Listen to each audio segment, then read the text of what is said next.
मो ना प्रकाश चंद्र साहू संपादक घुमुसर विकास परिषद। बहुत आनंद लगुच उत्साह लगुच कारण आमर ए घुमुसर माटी शास्त्र शास्त्र माटी कवि सम्राट उपेन्द्र भंजर माटी वीर चक्र विषय माटी ए भूमि को नमन करी आमे आप जानी विगत माने 155 वर्ष तले ए घुमुसर रसलगोंडा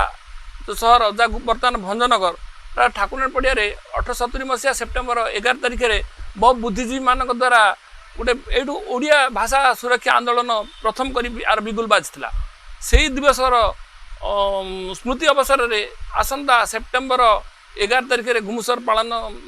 दिवस पालन करने आम जाऊँ से आम समस्त को शुभेच्छा कामना करुँ समस्ते घुमुसरवासी ओडियावासी अंचलवासी समस्ते बहु संख्यार योगदान दे ए घुमुसर दिवसर को घुमुसर गाथा को सबू विश्व दरबार उपस्थापन करने मोर विनम्र अनुरोध।